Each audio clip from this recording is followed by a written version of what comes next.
अस्सलाम वालेकुम दोस्तों, क्या हाल है? ठीक हो, खुश हो?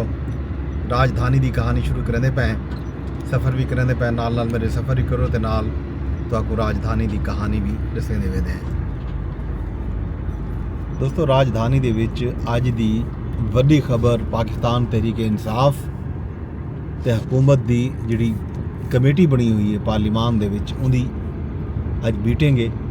अज त्रीजी मीटिंग हो सी कमेटी की ते अज उम्मीद है कि पाकिस्तान तहरीक इंसाफ अपने जिहड़े मुतालबात हैं, जिहड़ा चार्टर ऑफ डिमांड है हुकूमत के कोलों वो तहरीरी तौर पर लिख के देसी, क्योंकि हुकूमत पहले नहीं करना चाहती पई है कि पाकिस्तान तहरीक इंसाफ अपने जिहड़े मुतालबात हैं वो तहरीरी तौर पर देवे। अज मुतालबात देखो क्या आंदन, वो सारे मुतालबात तो शाम को दसेसूँ कि पाकिस्तान तहरीक इंसाफ केड़े केड़े मुतालबे लिख के हुकूमत को कर गिदन। जाहिर है दो अहम मुतालबात जेड़े बज़ाहिर मीडिया के उत्ते आने पैन, पहले तो बहुत वड्डे मुतालबात हैं जेड़े वेले पाकिस्तान तहरीक इंसाफ मौजूदा हुकूमत नाल मुज़ाकरात ही ना करन चाहती, इस्टैबलिशमेंट नाल मुज़ाकरात करन चाहती। उन वेले PTI के मुतालबात वड्डे वड्डे हैं, 4 मुतालबात हैं। सब तो पहला मुतालबा उन वेले हा कि 26वीं आइनी तरमीम जिहड़ी है वो वापस कीती वञे। वालबिया मुतालबा हा कि 8 फरवरी के इंतखाबात दे विच जिहड़ा पाकिस्तान तहरीक इंसाफ का मैंडेट खसिया गए वो वापस किया वजे। ये 2 मुतालबे हैं जिन्हें इन्होंने मुतालबे तो पिछू से हट गई है PTI। हुण अगले 2 मुतालबे बच्चे खड़न। एक मुतालबा यह है कि पाकिस्तान तहरीक इंसाफ के जिहड़े सियासी कारकुन हैं मुख्तलिफ मुकदमात दे विच जेल विच बंद हैं। PTI का मौकफ यह है कि ये सारे सियासी मुकदमे हैं तो ये बेबुनियाद मुकदमे हैं, इन्हें को ख़त्म किया वजे तो जिहड़े असीरान हैं उन्होंने रिहा किया वजे तो सिर फहरिस्त इमरान खान साहब की रिहाई का मुतालबा है। तो दूजा जिहड़ा मुतालबा है, अहम मुतालबा है, वो है 9 मई तो 26 नवंबर के जिहड़े वाक़यात हैं उहदे उत्ते जुडिशल कमीशन का क़याम का मुतालबा किया कि पाकिस्तान तहरीक इंसाफ की तरफों। ये 2 मुतालबे हुण बच गए हैं तो बल हुण PTI इहो कुछ आदि खड़ी है कि भी सिर्फ ये 2 मुतालबे हैं जिहड़े असां करेसूँ। अज शाम को जिहड़े वेले इजलास थी वे सी उहदे विच कोई मुतालबात सामने आसन, किहड़े मुतालबे होंदे आया इहे 2 मुतालबे होंदे जां तो भी वध कोई डिमांड आंदी है, ये अज शाम को पता लग सी। ये अज दी वड्डी खबर। बाकी जिहड़ी तो मैं खबर दी थी पेट्रोलियम मसनूआत की कीमतें इजाफे वाली वो कर दिते हैं। हुकूमत जिहड़ा है पेट्रोल जो 3 रुपए 47 पैसे फी लीटर मतलब 3.5 रुपए फी लीटर महंगा कर दिते तो 1 लीटर पेट्रोल की जिहड़ी कीमत है वो 256 रुपए 13 पैसे थी गई है तो डीजल की कीमत भी 2 रुपए 61 पैसे फी लीटर इजाफा है। डीजल की कीमत 260 रुपए 95 पैसे फी लीटर मुकर्रर थी गई है। नवीं कीमतों का इतलाक जड़ा है रात 12 बजे तो थी चुके।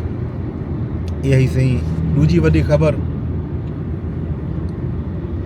अज कराची वालियों वास्ते भी एक खबर यह है कि नैपरा दे विच समात थी नहीं पई है जिहदे विच 4 रुपए 49 पैसे फी यूनिट बिजली घट करने की दरखास्त की गई है। अज नैपरा जांच पड़ताल तो बाद तफसीली फैसला जारी करे से आया कि जिहड़ी बिजली सस्ती करने की दरखास्त से मिनोन कबूल थी है या इन कोई कमी पेशी थी है, इनकी अपडेट भी तुहानू देसूँ।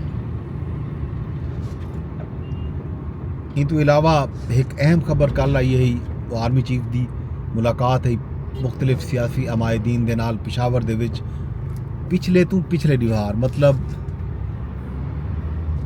दूनी पहले जी पिशावर दे विच मुलाकात थी है उन्हें खबर आंदियां पैन। कल खबर ये आई है कि बैरिस्टर गौहर जिहड़े पाकिस्तान तहरीक इंसाफ के चेयरमैन हैं उन्होंने मुलाकात थी है आर्मी चीफ नाल। आल्दो उन्होंने मीडिया टॉक दे विच साफती नुमाइंदे नाल गुफ्तगू करें जो है ई गाल को तस्लीम नहीं किया, नहीं मनिया कि उन्होंने कोई मुलाकात थी है। अलबत्ता गवर्नर खैबर पख्तूनख्वा फैसल करीम कुंडी जड़ा है ई गाल की तस्दीक की है कि जी बैरिस्टर गौहर आर्मी चीफ नाल सियासी अमायदीन की जी मुलाकात है उनके विच मौजूद हैं। एक TV प्रोग्राम में गवर्नर फैसल करीम कुंडी आके जो मुलाकात तो इनकार अजीब गाल है। अलग मुलाकात थी है या नहीं थी ना मेरे को पता कहीं नहीं, मैं मीटिंग के बाद चला गया। लेकिन आर्मी चीफ नाल ਜਿਹੜੀ ਸਿਆਸੀ ਅਮਾਇਦੀਨ ਦੀ ਮੁਲਾਕਾਤ ਹੋਈ ਉਹਦੇ ਵਿੱਚ ਬੈਰਿਸਟਰ ਗੌਹਰ ਮੌਜੂਦ ਹਨ। ANP ਦੇ ਰਹਿਨੁਮਾ ਐਮਲ ਵਲੀ ਖਾਨ ਵੀ ਇਹ ਗੱਲ ਦੀ ਤਸਦੀਕ ਕੀਤੀ ਹੈ ਕਿ ਬੈਰਿਸਟਰ ਗੌਹਰ ਮੇਰੇ ਨਾਲ ਬੈਠੇ ਹੋਏ ਹਨ। ਸਮਝ ਤੂੰ ਬਾਲਾ ਤਰ ਹੈ ਕਿ ਹੁਣ ਇਹ ਮੁਲਾਕਾਤ ਲੁਕੇਂਦੇ ਕਿਉਂ ਪੈਣ, ਇਹ ਦੱਸੇਂਦੇ ਕਿਉਂ ਨਹੀਂ। ਇਹੀ ਸੀ ਮੁਲਾਕਾਤ ਦਾ ਖੈਰ ਖਬਰਾਂ। ਤੇ ਇੱਕ ਵੀ ਖਬਰ ਜਿਹੜੀ ਹੈ तो मैं नाल ਦਿੱਤੀ वञा, वज़ीर आज़म शहबाज शरीफ 11 ਤੋਂ 13 फरवरी तक मुतहिदा अरब इमारात का दौरा करे सन, जिथा वो UAE के सदर शेख मोहम्मद बिन जायद ते मुतहिदा अरब इमारात के वज़ीर आज़म शेख मोहम्मद बिन राशिद अल मखतूम नाल मुलाकात करे सन। दुबई वर्ल्ड गवर्नमेंट समिट थींदा पे उहदे विच शिरकत सांगे शहबाज शरीफ साहब दुबई वेंदे पैन। ये हैं राजधानी दी खबरां ते भी जिहड़ी अपडेट रोज़ दी सरीना चौक अंडरपास ते फ्लाईओवर दे जिहड़ा मनसूबा है वो तुहाडे सामने है। कामकार हाल ही भी जारी है। आलदो जिहड़ा इन्हां ने दावा किया हा कि 90 ॾींहं दे विच ये मनसूबा मुकम्मल करे सूं, ब हफ्ता खन रह गए। ये जिहड़ी डेडलाइन है उहदे च पूरा थींदे नहीं थींदा। कम छिकी पैन रात ॾींहुं, छोटी वड्डी मशीनरी मजदूर ॾींहुं रात इत्थां कम करेंदे पैन। हुण देखना ये है कि आया ये जिहड़ी डेडलाइन दित्ती है उहदे विच अपना काम मुकम्मल कर सकते हैं या नहीं कर सकते, ये अगले कुछ ॾींहं दे विच पता लग वैसी। फिलहाल तुहाडे सामने कंमकार की रफ्तार भी, कंमकार करने वाले मजदूरों की तादाद भी ते इत्थां लगी हुई मशीनरी की तादाद भी तो मैं रोज़ कम अज़ कम चूँकि आंदे ई रस्ते नाल हैं तो मैं रोज़ाना आवन वेले रोज़ लिखेंदा होना कि क्या अपडेट है, क्या सूरत हाल है। काम कुछ छिकी पैन अज लगता ये है कि मेरे सज्जे पासों जो रोड है शायद ये इन्होंने सीमेंट शीमेंट कर दी थी पहले, तो हुण इतों सफाई थी नहीं पी है। थी सकते कि अज था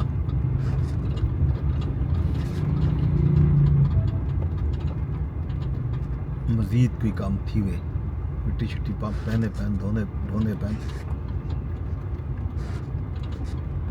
अंडरपास जल्दी खुलण का इम्कान है। जी श्रीनगर हाईवे के उत्ते अंडरपास से डू हैं। श्रीनगर हाईवे तो जिहड़े वेले तुसां एयरपोर्ट तो आसो मरी की खातिर वेसो तो तुसां अंडरपास के जरिए सीधा लंघे वेसो। तो इवें ही जिहड़ा खयाबान सरवर्दी रोड है उहदे उत्ते भी इन्होंने अंडरपास बनाई हुई है। उहदे तो भी अंडरपास बनी हुई है। देखना ये है इन्हें डू अंडरपास हैं। बाकी जिहड़ा कश्मीर चौक तो खयाबान सरवर्दी वाले पासे तुसां अगर आसो तो वल तो आपको जिहड़ा है फ्लाईओवर तो गुजर के वजना पोसी। ये है जनाब अली सारा मनसूबा जिहड़ा मैं तो लिखा है। अज दी है ये राजधानी की कहानी। बाकी अपडेट तो शाम को दसूँ। मिलिट्री ट्रायल केस भी हो सी ते नाल जिहड़ा है तोशाखाना 2 केस की समात भी अडियाला जेल मेल मुलाकात भी हो सन। ये सारिया कहानियाँ शाम को तक दसे सूँ। सैनेट के कौमी असैम्बली के इजलास बाकी जो भी अपडेट होती वो शाम तक मैं को इजाजत ते वेने वेने अरदास रोज़ आली मेरे व्लॉग को तुसां शेयर लाजमी करने। यूट्यूब ते दे बैठे हो तो यूट्यूब के उत्ते कमेंट की वजो, लाइक की वजो, तो मेरे चैनल को भी सबसक्राइब कर गिनो जे नहीं किया हाली तक। अगर तुसां फेसबुक के उत्ते दे बैठे हो तो फेसबुक के उत्ते भी कमेंट का ऑप्शन मौजूद है, लाइव का ऑप्शन मौजूद है, लाइक का ऑप्शन मौजूद है। ये सारा व्लॉग लाइव भी कहीं देख सकते हो जो वेले असां डेली सवेल बैठक करते हैं। तो नाल इनको शेयर भी कर छुड़िया करो। तो वल एक्स के उत्ते यानी ट्विटर पर भी रीपोस्ट का ऑप्शन मौजूद होंगे, तुसां रीपोस्ट कर सकते हो। इन व्लॉग को लाइक भी कर सकते हो तो कमेंट भी कर सकते हो। शाम को वल मिलसूँ रब सोने के हवाले।